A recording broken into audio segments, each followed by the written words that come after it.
Trump టారిఫ్ల వల్ల ఎగుమతులపై ప్రధానంగా ప్రభావం పడిన దేశం ఏది? Option A Vietnam, option B China, option C Brazil, option D India.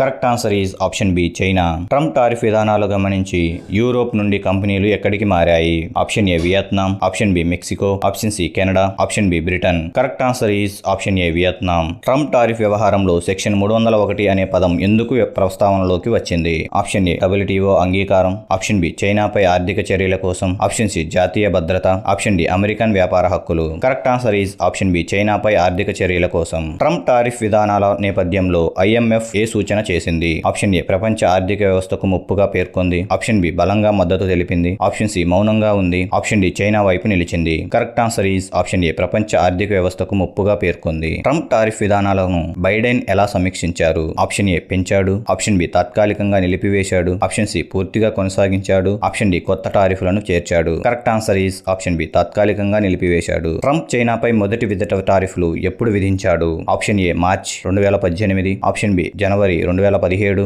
Option C July 2019, option D జనవరి 2018. Correct answer is option A మార్చి 2018. ట్రంప్ ట్రేడ్ వార్ ప్రారంభానికి ప్రధాన కారణం? ఆప్షన్ ఏ మిలిటరీ శక్తి, option B intellectual property theft, option C recruitment, option D visa సమస్యలు. Correct answer is option B intellectual property theft. Trump టారిఫ్ల సమయంలో China ఎంత విలువైన ఉత్పత్తులపై ప్రతీకార టారిఫ్ విధించింది?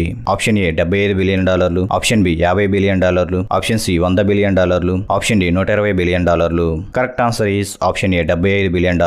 చైనాపై ట్రంప్ విధించిన టారిఫ్లలో సెక్షన్ 232 ఎందుకు కీలకం? Option A steel aluminium tariff కోసం, ఆప్షన్ బి టెక్ సంస్థలపై నిబంధనలు, ఆప్షన్ సి డిఫెన్స్ ఎగుమతులు, ఆప్షన్ డి శరణార్థులపై పరిమితులు. Correct answer is option A steel aluminium టారిఫ్ల కోసం. ట్రంప్ టారిఫ్ కారణంగా ఎంతమందికి ఉద్యోగం పోయిందని అంచనా? ఆప్షన్ ఏ 50,000 మందికి, ఆప్షన్ బి 75,000 మందికి, ఆప్షన్ సి 3 లక్షల మందికి, ఆప్షన్ డి 2 లక్షల మందికి. Correct answer is option C 3 లక్షల మందికి.